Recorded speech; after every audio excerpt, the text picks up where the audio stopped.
मेरो जन्म बीत गयो तोते में मेरो कैसो नसीब मेरो कैसो नसीब मेरो जन्म बीत गयो तोते में मेरो कैसो नसीब मेरो कैसो नसीब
पुरानी बातें टूटी जाने पुरानी बातें टूटी जाने पुरानी बातें टूटी जाने पुरानी बातें रात दिन मोए नींद न आती रात दिन मोए नींद न आती रात दिन मोए नींद न आती रात दिन मोए नींद न आती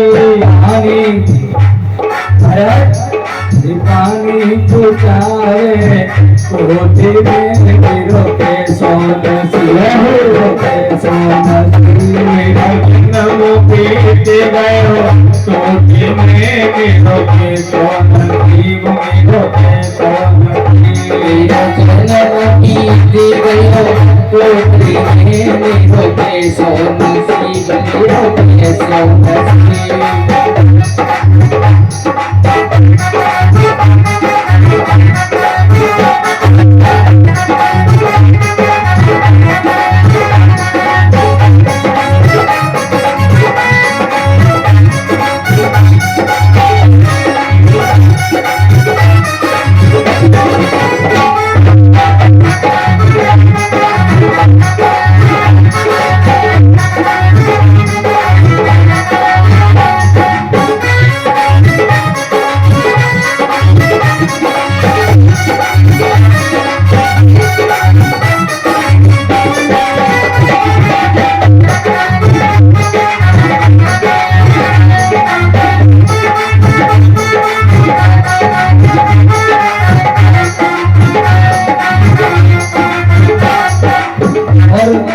सुशीला समझ आ रही है महाराज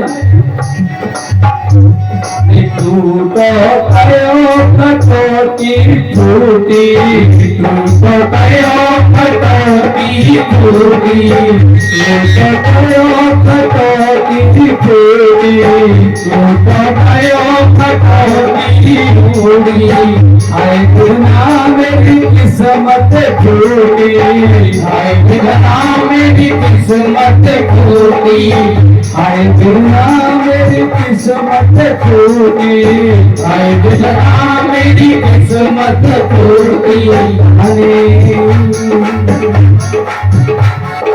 पानी पुचारे लोटे में मेरो कैसो नसीब मेरो कैसो नसीब मेरो जन्म बीत गयो कोटे में मेरे कैसो नसीब मेरे कैसो नसीब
घाट पुरानी पाटी, टूटी घाट पुरानी पाटी, टूटी घाट पुरानी पाटी, टूटी घाट पुरानी पाटी, राम राम नींद आती, राम राम नींद आती, रात राम अचब पाती, राम राम अचब पाती, नींद आवे झटूले हो, के सोना शिव सोना शिव, गीत गयो कोटि में मेरो के सोना शिव, मेरो के सोना शिव, गीत गयो कोटि में मेरो के सोना शिव, मेरो के सोना शिव।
इस प्रकार सुशीला बड़ी शिकायत बड़े लहजे में कह रही है, महाराज मेरा तो पूरा जन्म बीत गया, इस घर में मैंने कभी सारी चीजें नहीं देखी, एक लोटा है वो भी उसमें से पानी चुचाता रहता है, आपके जब भी बारिश होती है ना इसमें छप्पड़ में से पानी आता है, शीत में तो सर्दियों में तो कोई कपड़ा है नहीं उठने के लायक, महाराज एक खटिया थी वो भी टूटी हुई पड़ी है। अब वो तो मैं ही समझती हूँ कि मैं आपके घर में किस प्रकार से टिकी हुई। सुदामा जी कहने लगे, हे भद्रे आपकी शिकायतें बिल्कुल ठीक हैं, लेकिन आपको पता है अगर कोई व्यक्ति किसी से मांगने के लिए जाए ना तो उसकी कोई इज्जत नहीं रहती है कि आब गई आदर गयो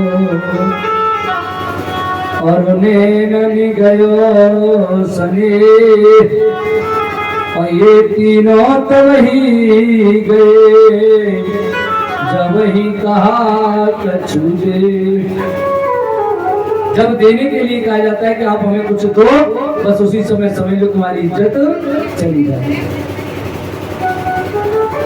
और वैसे भी भागनी तुम तो जानती हो कि गुरु वेद और ज्योतिषी और वेद मित्र बड़राज, इन्हें भेंटत बिने जो मिले होइन पूर्ण काज। किसी ज्योतिषी जी के पास जाओ, बाबा महाराज देखियो ने कमाई मोड़ा को कैसो भविष्य चल रहा है, जे आगे कछु करेगो कि नहीं करेगो। तो पंडित जी के पत्रा पे जब तक 10, 5, 20, 50 रुपए नहीं रखोगे तब तक तो ऐसे ही भविष्य बतेगा।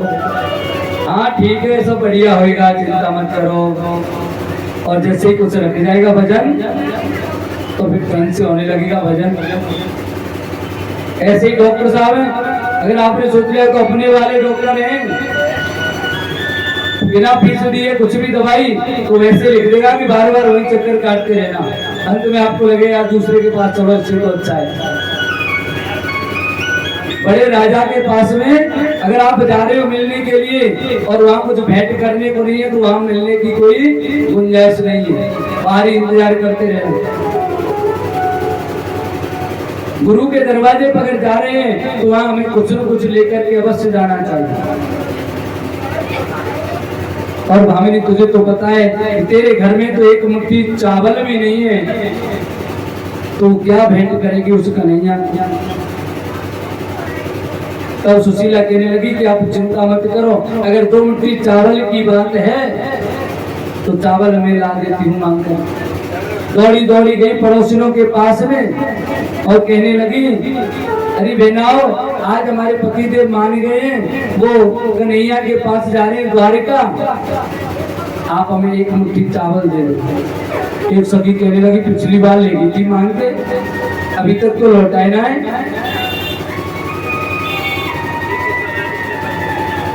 सुशीला कहने लगी, बहना अब की बार जरूर लौटा दूंगी, तुम चिंता मत करो। अब की बार तो कन्हैया के जा रहे हैं, निश्चित ही कन्हैया उन्हें कुछ न कुछ देगा। वो दया निधान है, करुणा सागर है, अवश्य देगा। एक मुट्ठी चावल आज 4 घरों से लेकर के आते हैं। समझदार व्यक्ति के लिए सारा काफी होता है। कन्हैया कोई ऐसे नहीं है और समझदार है। उसने समझ लिया जब कन्हैया के सामने 4 प्रकार के चावल पहुंचेंगे, कोई छोटा है, कोई टूटा है, कोई बड़ा है, कोई सफेद है, कोई पीला है, कन्हैया समझ जाएंगे इसके घर की इसमें 1 मुट्ठी चावल भी नहीं है। क्योंकि मेरे पति देव तो ऐसे हैं, ये तो कहेंगे नहीं कि मेरे घर में कुछ भी नहीं है। जैसे ही कन्हैया पूछेंगे कि सब ठीक ठाक हैं, तो ये कह देंगे हाँ सब चंगे हैं, और यहाँ तो सब नंगे हैं। ये नहीं कहेंगे पर वहां, इसलिए बड़ी गड़बड़ है महाराज। 4 घरों से ला करके सुशीला ने चावल दिया, फटे हुए कपड़े में बांधा। जैसे कन्हैया अगर खोलेंगे तो उनको पता चल जाएगा कि कपड़े भी इनके घर में सादे हैं ही नहीं। फटे हुए कपड़े मतलब पहनने के लिए कपड़े भी इन पर नहीं। कितनी समझदार औरत है, बिना कुछ कहे सब कुछ समझा देने वाली। आज बांध लिए चावल, अपने भाग्य को सराहते हुए सुदामा चले जा रहे हैं। अयम ही परमो लाभ उत्तम श्लोक दर्शनम। आज मुझे उन प्रभु के, उन भगवान के दर्शनों का लाभ प्राप्त होगा। ये मेरे लिए कितने सौभाग्य की बात है। जिन भगवान का नाम हमारे जबान पर नहीं आता, ऐसे भगवान के मैं दर्शन करने के लिए जा रहा हूँ। ऋषि मुनि जिन भगवान के नाम को निरंतर जपते रहते हैं, ऐसे भगवान के मैं दर्शन करने के लिए जा रहा हूँ। कि जन्म जन्म मुनि यतन कराही, जन्म जन्म मुनि यतन कराई, अंतराम कहे आवत नाही, अंतराम कहे आवत नाही। सुदामा सोचते जा रहे हैं, मेरे बालापन का मित्र है हे कन्हैया, ये मत सोच लेना कि मैं तुमसे कुछ मांगने के लिए आया। आज सुदामा जी कहने लगे, कन्हैया ये मत सोचना कि मैं तुमसे कुछ मांगने के लिए आया हूँ। हे प्रेम पयोधि समझते हो, यह पपिया प्यासा आया है, करुणा निधान है समझ लेना द्विज दर्शन करने आया है। उस एक घड़ी के छलबल ने अब तक मुझको तरसाया है। हे कृपा सिंधु यह नीच छली आज क्षमा मांगने आया है। बार बार अरुण विनय करते हुए जा रहे हैं, हे प्रभु बस इतना समझ लेना, मैं तो आपसे क्षमा मांगने के लिए आ रहा हूं, मैं आपसे और कुछ नहीं लेना चाहता। और चलते जा रहे हैं। 3 दिन व्यतीत हो गए कि 3 दिना चल विप्र के अधि दुख न लागे पाए। जब पैरों में दर्द होने लग गया तो देखी वृक्ष की छांव को और सोए गए पांव पसार। पांव पसार करके सो गए कि पहुंचेंगे तब पहुंच जाएंगे। अब पैरों में दर्द होने लग गया, चला नहीं जा रहा है तो क्या करें। उधर कन्हैया ने देखा कि मेरा भक्त निराश न हो जाएगा, कहीं बीच में से ही लौट न जाए परेशान होकर, इसलिए गरुड़ जी को इशारा किया। आज गरुड़ जी सोते हुए सुदामा जी को अपनी पीठ पर लेकर और सुदामापुरी द्वारिकापुरी के गार्डन जो बगीचा है उस बगीचे में ला करके रख देते हैं। सुदामा जी के सिर पर जैसे ही सूर्य की किरण पड़ी जाग गए, कहने लगे भाई हमें बहुत लंबी नींद आ गई, बताओ देवी ऊपर आ गया। जैसे उठे सामने देखा तो बड़ी बड़ी अट्टालिकाएं दिखाई दे रही है। सुदामा सोचने लगे अरे भाई ये कौन सा नगर है। पूछ रहे हैं लोगों से जो इधर उधर लोगों के पास में घूम रहे हैं उधर, उनसे पूछ रहे हैं अरे भैया जरा बताओ तो सही ये कौन सा नगर है। लोग कहते हैं ये द्वारिका है। द्वारिका? ये कौन सी द्वारिका है? क्या ये वही द्वारिका है जिसके राजा हमारे कन्हैया है, मेरा मित्र, मेरा बालापन के यार है? क्या ये वही है? हाँ भैया ये वही द्वारिका है जिसके राजा कृष्ण हैं, कन्हैया हैं। बोले हमने ध्यान नहीं किया, बताओ थोड़ी सी देर और चलते तो शाम को ही पहुंच जाते, क्यों यहाँ सोना पड़ता है इस बगीचे में। हमने थोड़ी बस ध्यान नहीं किया। और चलते चलते पहुंच गए कन्हैया की उन्हीं अट्टालिकाओं के पास में। लोगों से पूछते जा रहे हैं भैया कन्हैया के महल किधर है। लोग बता देते थोड़ा और चले जाओ वो कन्हैया की ही महल है। जैसे वहां पहुंचे लोगों से सुदामा जी कह रहे हैं अरे भैया जरा उस कन्हैया से कह दो उसका यार उसके पास आया है, उससे मिलने के लिए आया है। कोई घनश्याम से कह दो तुम्हारा यार आया है, तुम्हारा यार आया है। कोई घनश्याम से कह दो तुम्हारा यार आया है, तुम्हारा आया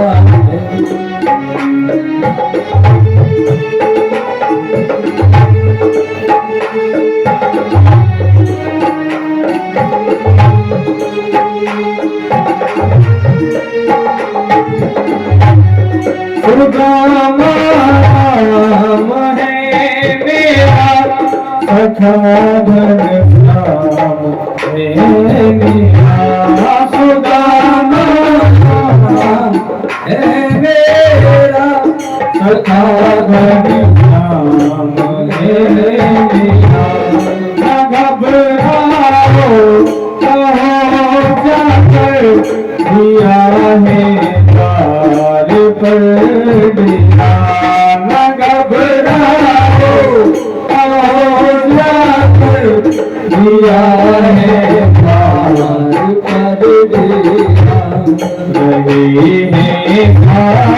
में कुछ दिन रहे हैं, साथ में कुछ दिन वही अधिकार लाया हूँ, वही अधिकार लाया हूँ। कोई घन श्याम से कह दो तुम्हारा यार आया है, तुम्हारा यार आया है।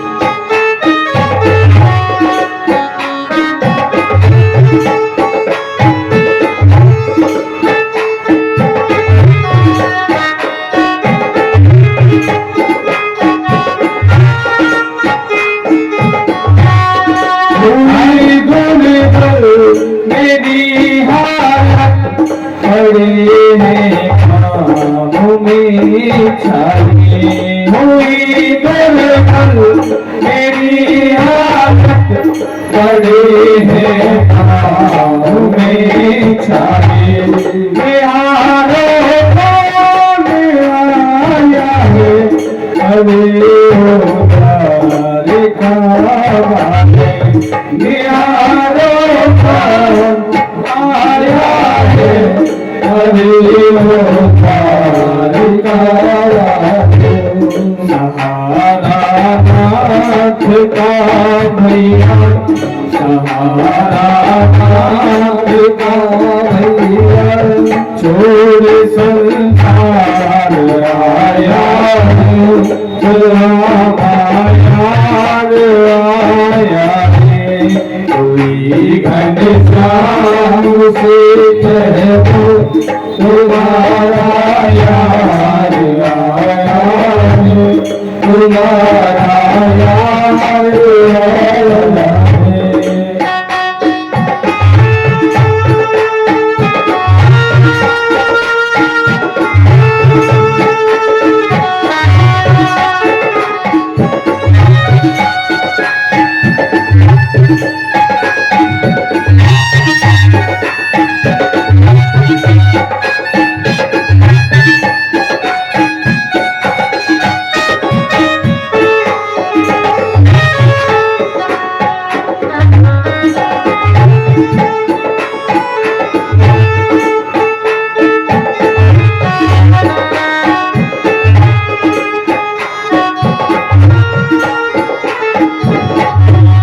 हुई गुरबत मेरी हालत पड़े हैं पाँव में छाले। हुई गुरबत मेरी हालत पड़े हैं पाँव में छाले। हुई गुरबत मेरी हालत पड़े हैं पाँव में छाले। मेरी हालत पड़े हैं पाँव में छाले। मेरे कौन आया है, अरे ओ प्यार का वाले। निहारे कौन आया है, अरे ओ प्यार का वाले। सहारा नाथ का भैया, सहारा नाथ का भैया। छोड़ संसार आया है, सुदामा आया है। कोई घन श्याम से कह दो तुम्हारा यार आया है, तुम्हारा यार आया है। कोई घन श्याम से कह दो तुम्हारा यार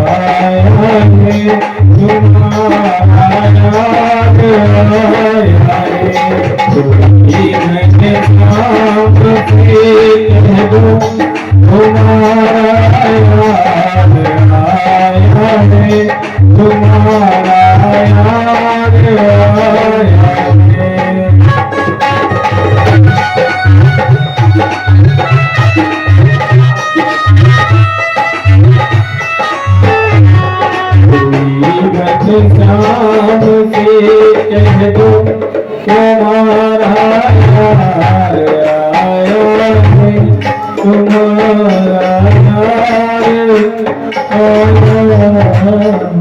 है। आज इस प्रकार से सुदामा जी उन द्वारपालों से कह रहे हैं, भैया आओ, फिर आप जाकर के कन्हैया से कहो उनका बालापन का मित्र आया है। पहले तो देख करके सब लोग हंसते हैं, ऐसे फटे हुए कपड़ों वाला जिसके पैरों में चप्पल नहीं है, जिसके शीश पर पहनने के लिए कुछ भी नहीं है। क्या ऐसा व्यक्ति, क्या ऐसा मित्र हमारे कन्हैया का मित्र हो सकता है? लेकिन मुझे एक कहने लगा, अरे भैया अब पता नहीं है, हमारा कन्हैया भी तो बचपन में माखन मिश्री खाता था, ब्रज में रहा करता था, क्या पता वहीं से कोई मित्र आ गया होगा। अरे जाकर के बताओ, अगर वो कहेंगे कि हाँ उनको बुलाकर ले आओ इधर तो लेके चलेंगे, अगर वो मना कर देंगे तो इससे मना कर देंगे, लौट जाएंगे। एक पहुंचा और जाकर के भगवान से कहने लगा, कन्हैया जी के सामने हाथ जोड़ करके खड़ा है, किसी सब पगान जगा तन में प्रभु जान को आए बसो के ही ग्राम, और धोती फटी सी लटी दुपटी, अरे पाई को पाहन की नहीं सामा, वो द्वारे खड़ो दुर्बल जी जाएगा, और हो किसो वसुदाय विरामा, और पूछत दीन दयाल को धामो, बताव तू आपनो नामो सुदामा। जैसे ही द्वारपाल ने जाकर के कहा, प्रभु एक ऐसा निर्धन व्यक्ति हमारे नगर में तो नहीं हो सकता, ऐसा लगता है कहीं बाहर किसी गांव से आया है, जिसके शरीर पर कपड़े नहीं है, पगड़ी जिसके शीश पर नहीं बंधी है। मैंने उसको अपनी आंखों से देखा, उसकी धोती भी कई जगह से फटी हुई है, उसके पैरों में इतनी बीमारियां फटी हैं प्रभु, ऐसा लग रहा है जैसे कई दिनों से पैदल चल करके आ रहा है। महाराज वो आपके दरवाजे पर खड़ा है, आपसे मिलने की अनुमति चाहता है। महाराज वो हमारी आंखों में आंखें डाल करके बातें भी नहीं कर पाता, उसके केवल धरती को निरंतर देख रहा है। प्रभु आपका धाम, आपकी महलों का बार बार में पूछ रहा है कि महाराज उनके महल कहाँ है।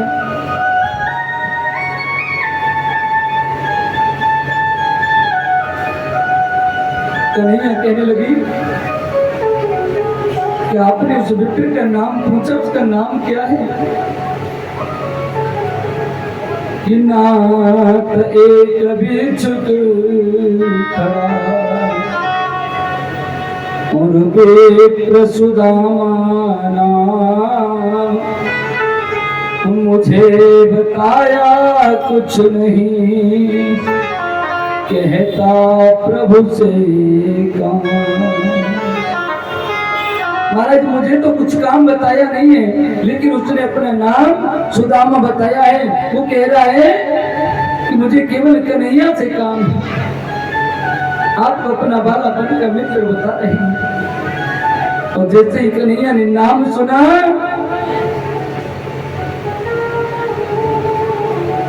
आज गोविंद उठ खड़े हुए हैं। उनके कंधे से पटका गिर जाता है, नंगे पांव सुदामा है, तो आज कन्हैया भी नंगे पांव दौड़ते हुए बाहर आते हैं।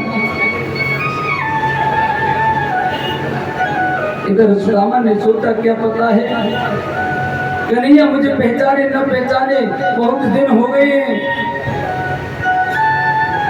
और अब तो वो राजकाज में भी लग गया। मेरे जैसे न जाने उसके पास कितने आते होंगे।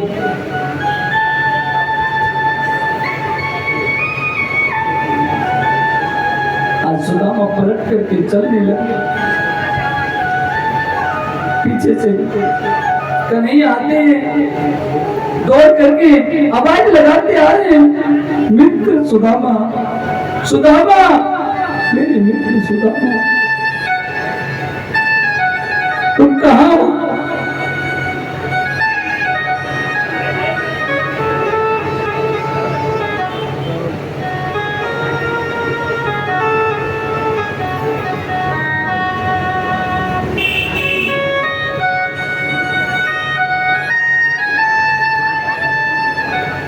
आज कन्हैया अपने मित्र को मिलने के लिए ऐसे दौड़े हैं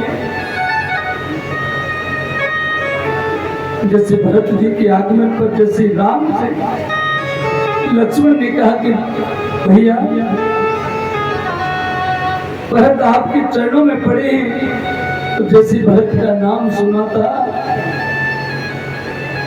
उठे राम सुन प्रेम अधीरा, कहूं पट कहूं निसंग धन पीरा।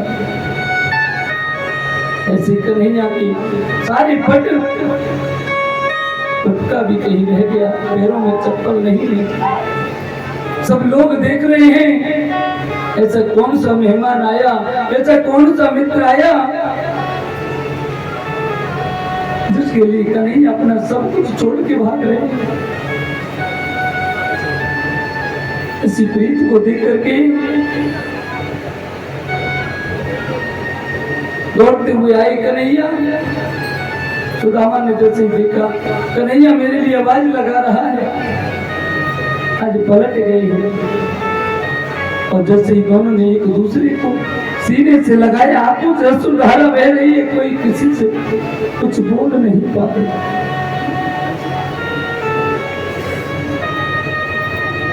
आज कन्हैया को साथ सब लोग देख रहे हैं कि ऐसे मित्र कितना करुणा भाव है। आज कन्हैया लेकर के आते सुदामा, तुम ऐसे लौट के कैसे जा रहे थे? तुमने सोच भी कैसे लिया कि मैं तुम्हें भूल सकता हूँ?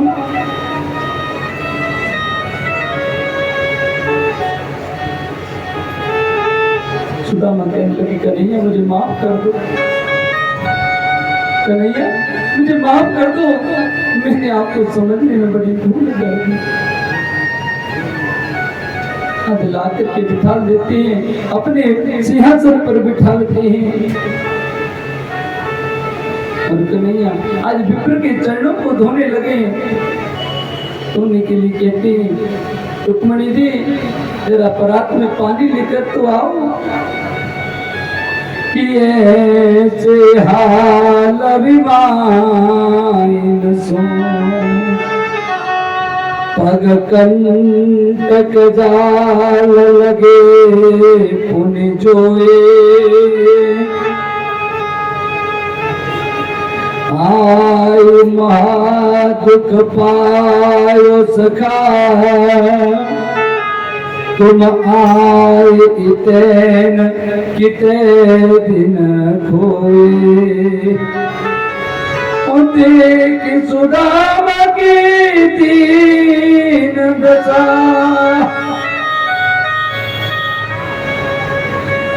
देख सुदामा की दीन दशा करुणा करके करुणा निधि रोए। पानी परात को हाथ छुओ नहीं नैनन के जल सो पग धोए। जब तक रुक्मणी जी रात में जल लेके आती तब तक तो भगवान ने अपने मित्र कन्हैया अपने मित्र सुदामा के चरणों को आंसुधारा से धो दिया है। कहने लगे सुदामा तुम अब तक यहाँ क्यों नहीं आए?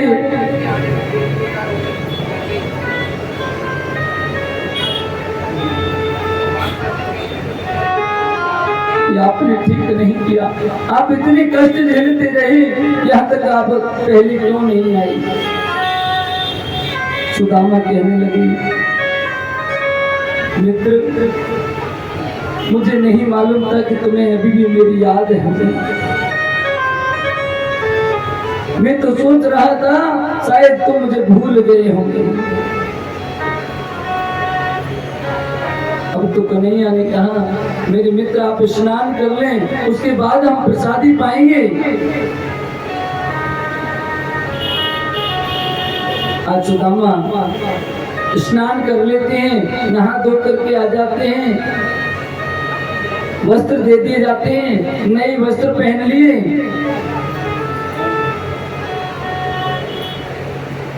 भोजन कराने के लिए बिठाना, आसन लगा दिया। 56 प्रकार के भोग सुदामा जी के सामने रखे हुए हैं। ऐसा नहीं है, जो नितांत निर्धन है, जिसके पास धन नहीं होता, वो निर्धन तो हो सकता है लेकिन दरिद्री नहीं हो सकता। कई लोग सुदामा जी को कहते हैं कि सुदामा दरिद्री थे, सुदामा दरिद्री नहीं हो सकते, नितांत गरीब अवश्य है, धन नहीं है। दरिद्री तो कौन है? जिसके पास सब कुछ होते हुए भी अगर वो किसी दूसरे व्यक्ति को खाने के लिए नहीं दे सकता, सब कुछ होते हुए भी अपने पेट भी से ढंग से नहीं भरता, ऐसा व्यक्ति दरिद्री कहलाता है।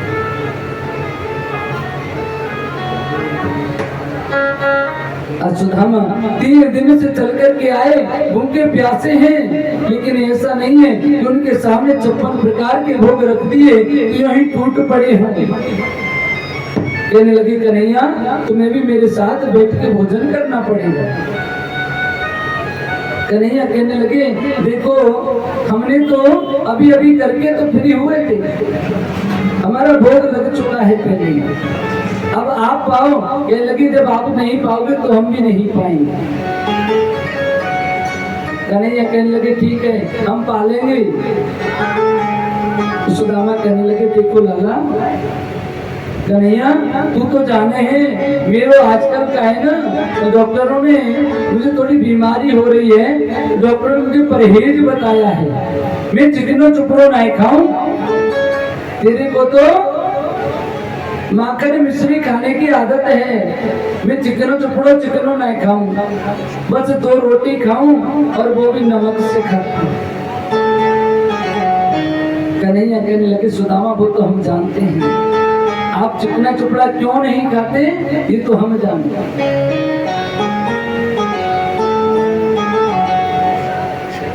आज सुदामा जी ने पहले ठाकुर जी का भोग लगाया और बड़े धीरे धीरे से 2 रोटियां पाई। कन्हैया ने जब ज्यादा अनुग्रह किया तो 1 रोटी और पाई। ऐसा नहीं है कई दिनों से भूखे पड़े हैं तो हम बस टूट पड़े कम भोजन देखते हैं। ये भोजनानंदी ब्राह्मण नहीं है, ये तो भजनानंदी ब्राह्मण है। भोजन करके फ्री हुए, रुक्मणी जी आ गई, ब्राह्मण देव पधारे हैं, आपने तो आशीर्वाद ले लिया, पैर धोए, हम भी तो पैर छू ले। कन्हैया कहने लगे हाँ वही तो मैं कह रहा हूँ आप सब लोग पैर छू। इतने में कन्हैया कहने लगे सुदामा एक बात तो बता यार, भाभी ने कच्चू हमारे लिए दुआ कर लो, हमारे लिए कच्चू भेजो। सुदामा कहने लगे लाला देव जब हम उज्जैन में पढ़ते थे तो कितनी मस्ती किया करते थे। कन्हैया कहने लगे हमको तो ठीक है पर ये बता भाभी ने मेरे लिए क्या भेजा। सुदामा कहने लगे अभी तू यार कहाँ अटका हुआ, तेरी सुई वहीं अटक गई, भाभी ने भेजा भाभी ने भेजा। कभी बचपन की कुछ बात भी कर रहे हैं ना, गुरुजी ने क्या क्या शिक्षाएं दी थी? बोले हाँ गुरुजी ने तो शिक्षा दी वो ठीक, पर ये बता भाभी ने क्या भेजा? बोले यार इसकी तो यहीं पर सुई अटकी हुई है, इसकी सुई यहीं अटकी हुई है, आगे नहीं बढ़ रही।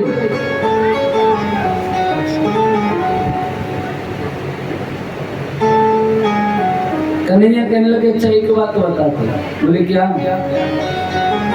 तूने विवाह कर लिया, हमारा निमंत्रण नहीं भेजा। सुदामा कहने लगे देख भैया, मेरी जो शादी हुई ना, मैं तो गरीब ब्राह्मण हूँ, मेरे पास इतना तेरे लिए माखन मिश्री पैदा होती ना है, क्योंकि तेरे साथ तो तेरे यार दोस्त भी आते और मैं तो गरीब ब्राह्मण हूँ, इसलिए मैंने निमंत्रण ना भेजा। इधर में रुक्मणी जी आई, पैर छू गई, सुदामा जी ने कर दिया हाथ ऐसे आशीर्वाद दे दिया, सदा सुहागिन रहो। इतने में लक्ष्मणा, जामंती, सत्यभामा एक एक करके आठों ने पटरानियां पैर छू गई।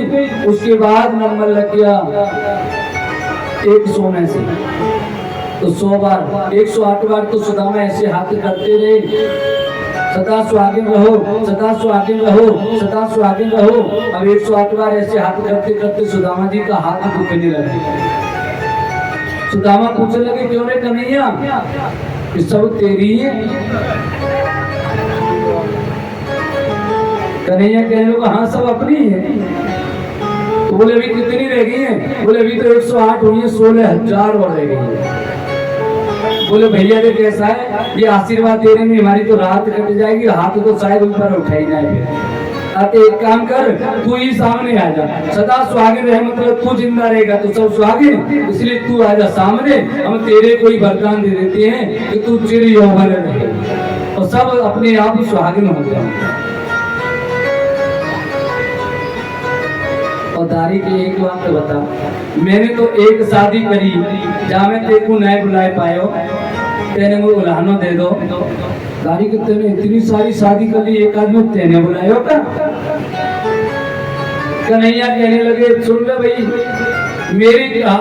मेरी शादी हुई नहीं है, मेरी तो करनी पड़ी है, जबरदस्ती वाला सौदा हुआ है मेरे साथ। शुरुआत की ऐसी बिगड़ गई, गड़बड़ हो गई किसलिए? लेकिन एक बात होता, भाभी ने क्या भेजा?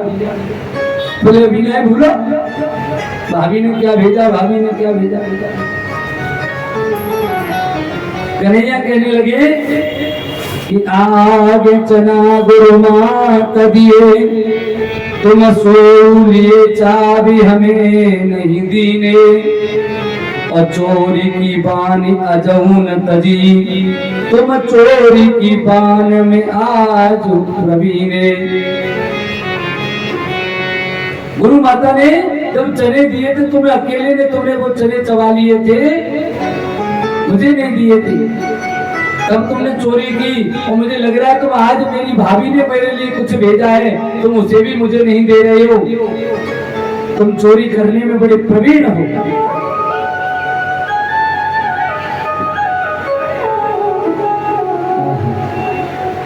सुदामा जी कहने लगे तुमसे ज्यादा चोरी में प्रवीण हम? अरे तुमने तो न जाने क्या क्या चुराया है, माखन चुराया, मिश्री चुराई, दहिया चुराया, और तो और लोगों के वस्त्र तक चुराए, और हमसे कह रहे कि हम प्रवीण हैं।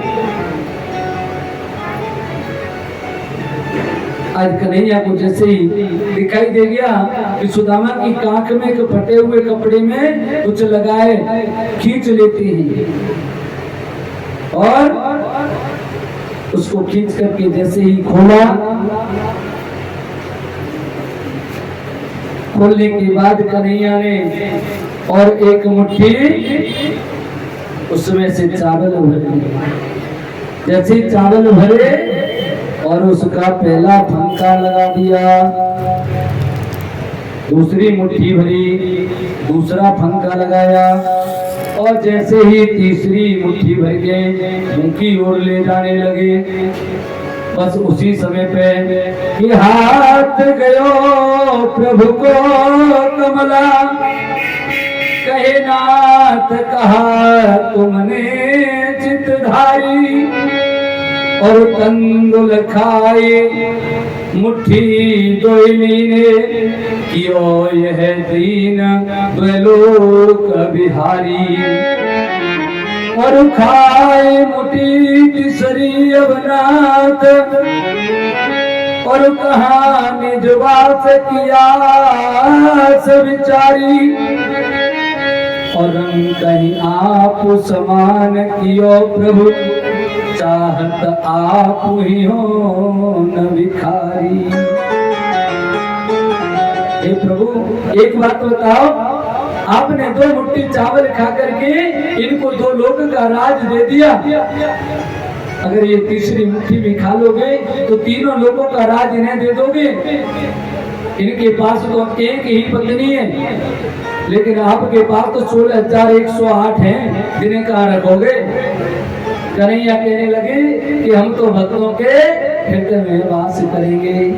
बोली भक्त वत्सल भगवान की जय हो। कन्हैया कह रहे हैं कि क्यों रस में विषबाम कियो, अब और न खान दियो एक पंका, अभी दे तृतीय कलोक, करी तुमने अपने मन शंका। ओ भामिनी मोई जिय भाई भली विधि, कौन रहो जग में नरबंका। लोग कहे हरि मित्र दुखी हम, सोन रहो यह जात कलंका। ये प्राण प्रिय हमसे ये कलंक सहा नहीं जाएगा। लोग जब कहेंगे कि भगवान का मित्र दुखी रहता है, तुमने देने लेने में बड़ी शंका की, ले तो दे तो मन शंकन धरई, वही तो मित्रता है। जो न मित्र दुख हो दुखारी, जो मित्र के दुख में दुखी नहीं हो, ऐसे मित्रों को तो देखते भी पातक लगता है। आज रुक्मणी कहने लगी महाराज बात वो नहीं है, हम तो ये कहना चाह रही थी कि आपने तो 2 मुट्ठी अकेले ने खा ले, और महाराज 2 मुट्ठी बची है, या में 16,108 है, एक चावल हिस्सा में आ जाए तो बहुत बड़ी बात। इतने चावल ये बैठेंगे नहीं। अरे पश्चात जो ब्राह्मण के घर का कुछ आया है, कछु तो हमें मिल जाए, इसलिए महाराज हमें दे दे।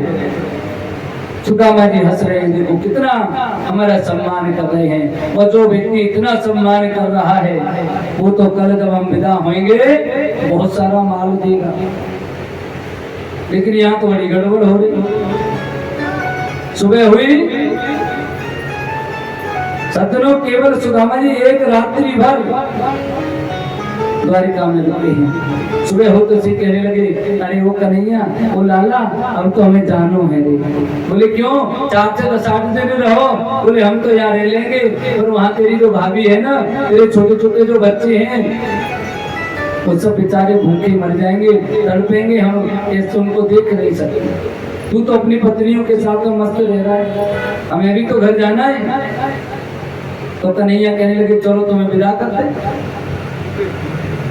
अब विदा करने के लिए जा रहे, सुदामा देख रहे पीछे शायद कछु वो सैनिक वैनिक आ रहे हो, तो लेके आ रहा हो पीछे। वहां तो कोई भी नहीं, अकेले कन्हैया जी 7 मुट्ठी ऐसे बांधे और ऐसे लगा ली कांख में, चलो। सुदामा सोच रहे शायद है सके पत्नी के डर से यहाँ नहीं दे, बाहर ले जाके दे दे, कछु हीरा मोती छुपा के लाए हो, जब बाहर जाएंगे तो वहां दे देगा, या अपनी पत्नी की वजह से नहीं दे रहा हो। ऐसे लगी है दोनों। जैसे ही द्वारिका से बाहर आए, कहने लगे देखो भैया, एक रास्ता तो ये जाता है, ये रास्ता थोड़ा सा झाड़ झाकड़ वाला है, इसमें थोड़े नदी नाले बहुत ज्यादा पड़ते हैं, और एक रास्ता ये गया है, ये बिल्कुल सीधो है। और कन्हैया ने जैसे ही देखो के दोनों मुट्ठी खा लिए। सुदामा जी कहने लगे हाँ हाँ ठीक है, हम उधर से भी तो आए थे चल के, उधर से कोई तुमसे तो नहीं पूछो तो रास्ता, हमने सब रास्ता देखे, जा अपने घर को। ज्यादा जीप चला रहा हो हमसे, हमें रास्ता दिखा रहा है। कन्हैया चुपचाप पीछे को लौटाए, सुदामा जी चल दिए आगे को। रास्ते में गाड़ी बांध बन करके भगवान आते हैं, सुदामा को बिठाल करके इनके नगर के पास छोड़ देते हैं। सुदामा ने देखा गांव से बाहर जो मंदिर बना है वो पहचान लिया कि ये तो हमारा ही, ये मंदिर तो वही है। लेकिन जैसे सामने निगाह गई, वहाँ ऊंची ऊंची अट्टालिकाएं बन रही, भैया ये हम कौन से शहर में आ गए। वहाँ द्वारपाल इधर उधर प्रहरी घूम रहे हैं। सुदामा जी पहुंचे, कहने लगे भैया ये कौन सा नगर है। उन्होंने कहा ये सुदामापुरी है। सुदामा जी कह रहे सुदामा तो हम ही है, हमारी तो कोई पुरी नहीं। पर हो सकता है कोई सेठ होगा जिसका नाम संयोगवश उसका भी नाम सुदामा होगा, इसलिए सुदामापुरी है। भैया नहीं हो तो एक बात बताओ, तुम्हारे जो सेठ जी है ना वो यहाँ पर है? बोले नहीं है। तो अपने सेठानी जी को बुला दो। बोले सेठानी जी भी बच्चों को भोजन खिला रही है, ऐसे नहीं आती दूसरे पुरुषों के सामने। तो आपके सेठ जी कहाँ हैं? बोले सेठ जी तो द्वारिका गए हैं। बोले द्वारिका तो हम ही गए। कितने दिन हो गए? बोले 4-5 दिन हुए अभी, और ज्यादा हमें कुछ पता नहीं बाबा, आगे बढ़ जाओ। हमारी तो आज रात ही तो ड्यूटी लगी यहाँ पे, तुम तो हमें ऐसे पूछ रहे जैसे हम कोई सालों से यहाँ नौकरी कर रहे हो। आज रात में मेरी तो ड्यूटी लगी है, आज ही आए हम तो। इतने में सुशील आदि ऊपर से उतर के आई, सामने खड़े हुए तो पतिदेव को देखा, हाथ जोड़ के कहने लगी पतिदेव तुम आ गए? हाँ सुशीला मैं आ गई। देखो भगवान ने हमें कितना कुछ दिया। सुदामा कहने लगे कि तुमको ये तुम्हारे महल और अट्टालिकाएं मुबारक हो, तुम यही चाहती थी, तुमको वो मिल गया, अब तुम इनमें रहो और मुझे ये सब नहीं चाहिए। मैंने कन्हैया से कुछ नहीं मांगा, उसने इतना कुछ दे दिया। तो बिना मांगे इतना कुछ देता है तो फिर क्यों ना उसका नाम लो। मांगना है अच्छे तरीके से मांगो। जिन पे मांगना आता है ना वो भगवान से नहीं मांगते, वो भगवान से भी भगवान को ही मांग लेते। भगवान से मांगना तो क्या मांगना, भगवान को ही मांगो। जब वो अपने यहाँ आएंगे तो अपने जैसी व्यवस्थाएं अपने आप करते वक्त चले जाएंगे। बोले बाल कृष्ण भगवान की जय हो। आज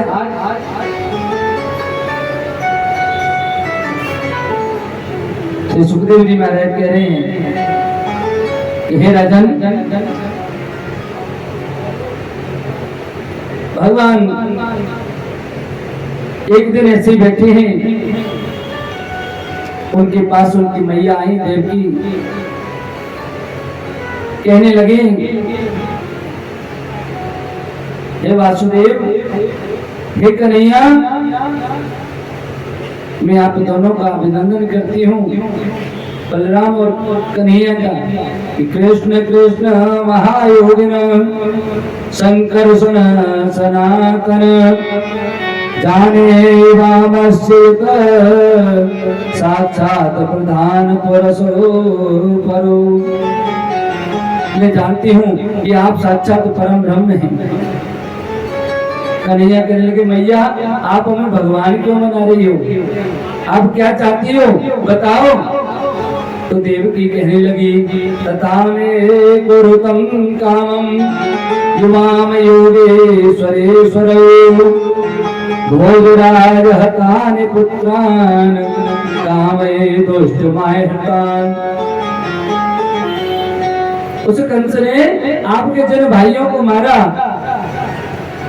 उस दुष्ट ने तुम्हारे जन 6 भाइयों को मार दिया है। आप अपने उन भाइयों को लौटा करके लेकर के आए। आज ऐसी बात सुनकर के भगवान सुतल लोक में गए और वहां जाकर राजा बलि से कहा कि हमारे भाई आपके यहाँ हैं, तो राजा बलि ने भगवान का अभिवादन करते हुए नमो अनंताय बृहते नमः कृष्णाय वेधसे सांख्य योग वितानाय ब्रह्मणे परमात्मने। हे भगवान, मैं आपका बारंबार अभिवादन करता हूँ। आप तो सांख्य शास्त्र, योग शास्त्र, सभी शास्त्रों के प्रणेता हैं। आप ही सब कुछ इन सब का उद्धार करने वाले हैं। कन्हैया आज इनको अपने 6 भाइयों को लौटा करके लेकर के आते हैं, मैया के सामने लाए। मैया ने 6 पुत्रों को अपने सीने से लगा दिया। अर्जुन कुछ दिन यहाँ रहने के लिए आए। सुभद्रा के साथ में प्रेमालाप हुआ।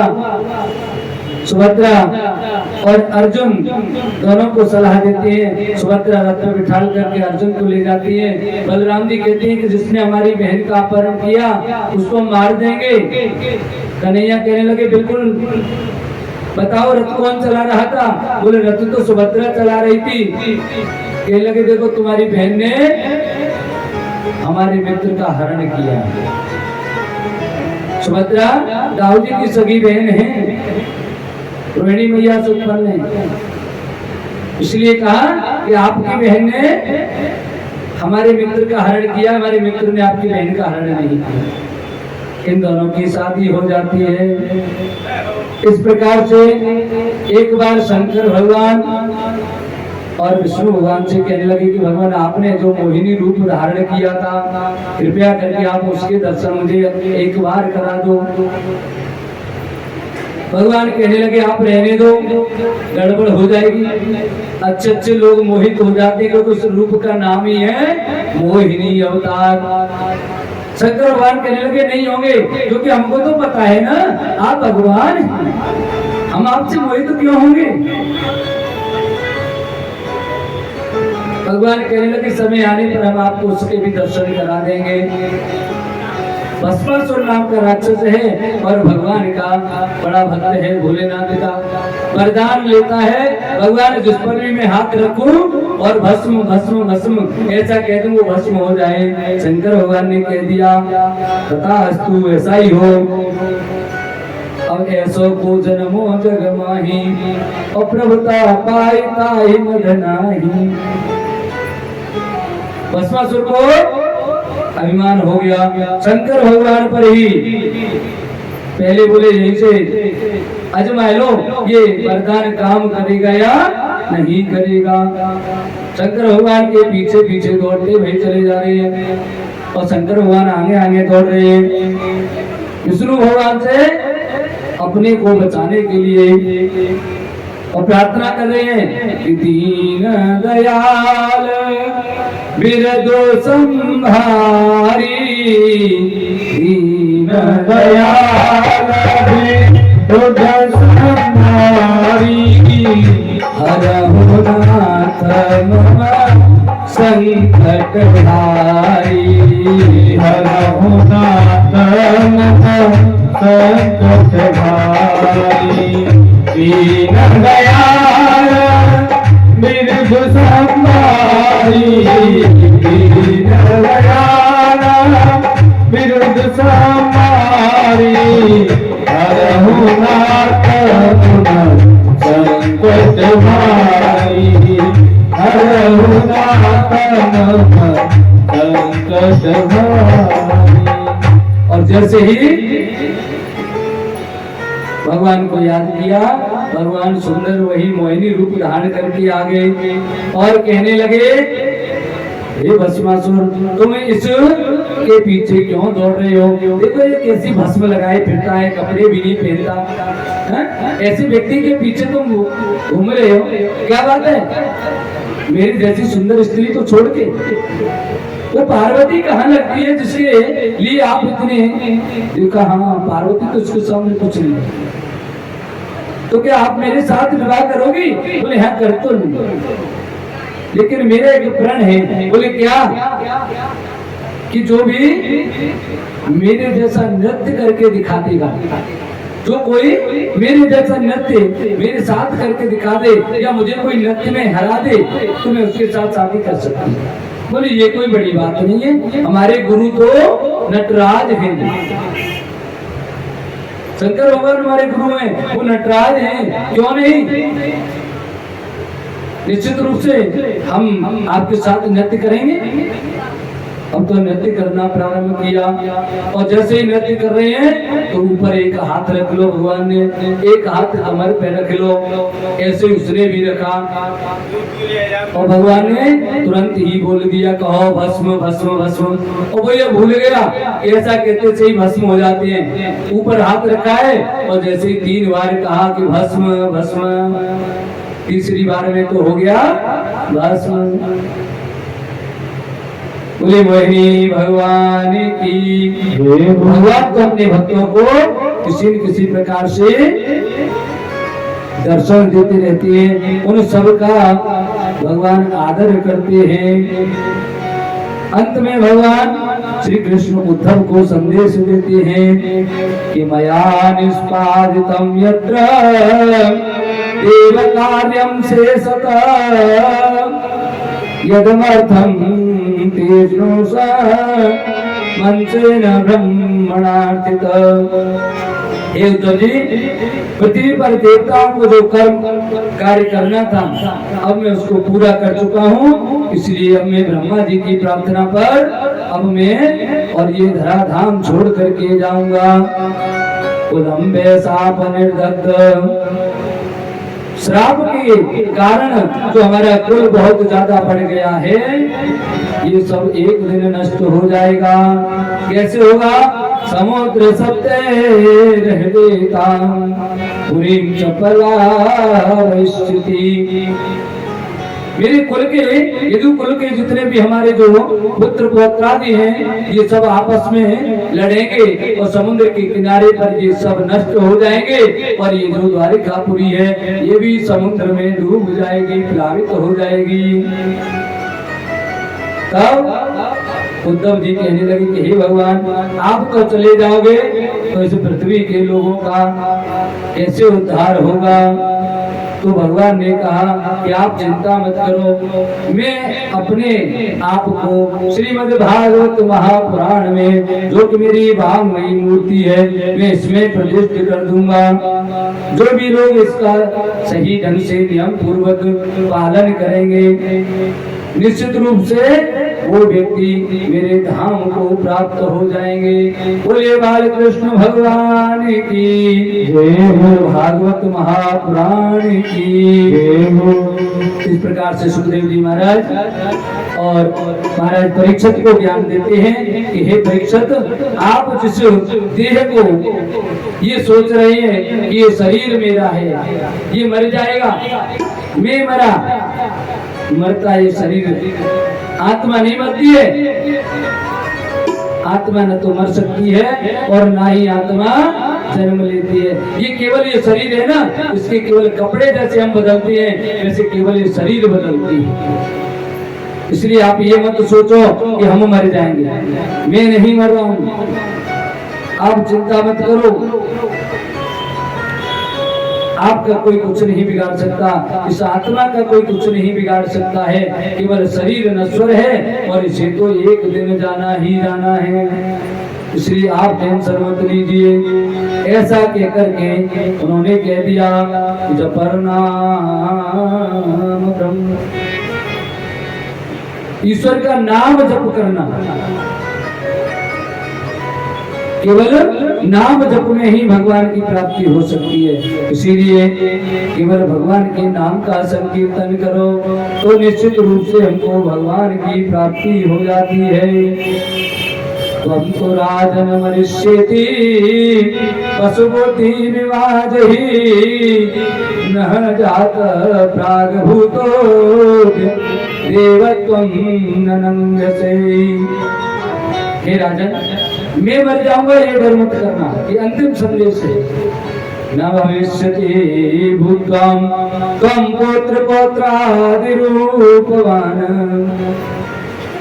पुत्र पुत्र आदि कोई इस संसार में जो आया है उसको जाना है, जो आया सो जाएगा राजा रंक फकीर। या सबको आजन्म रहना तो है ही नहीं, फिर हमें किस बात का दुख करना। इसलिए हमें तो केवल भगवत नाम संकीर्तन करते रहना चाहिए। अंत में इस प्रकार का संदेश देते हैं। और इस श्रीमद् भागवत महापुराण में भगवत नाम संकीर्तन का ही उपदेश है। इस उपदेश को श्री सुखदेव जी महाराज प्रथम दिवस भी महाराज परीक्षित को दे सकते थे, पहले ही बोल सकते थे, लेकिन उनको विश्वास नहीं हो। और दवाई काम कब करती है? जब पूर्ण विश्वास हो। जब तक विश्वास नहीं होगा तब तक दवाई काम नहीं करेगी। इसीलिए उन्होंने इस 7 दिन के सत्र में और इनको ये विश्वास दिला दिया कि जिन्होंने भगवान का नाम स्मरण किया उन सबका उद्धार हो गया, नाम ही सर्वश्रेष्ठ है। तब जाकर के और महाराज परीक्षित को नाम में अपना ये पता चला कि वास्तव में नाम लेने से उद्धार हो जाता है। भगवान के देवलोक गमन की कथा केवल हमारे मूल पाठ में होती है, और ये कथा आगे अगर भगवान ने कहीं चाहा इसी धाम में या किसी भी स्थान पर तो पुनः हम मिलेंगे किसी मोड़ पर और पुनः कथा का आनंद लेंगे, भगवान के नाम संकीर्तन का नाम लेंगे। तब तक के लिए इस कथा के यहीं पर विश्राम, क्योंकि कथाओं के तो केवल विश्राम होते हैं, कथाएं कभी पूरी नहीं होती हैं। हरि अनंत हरि कथा अनंत।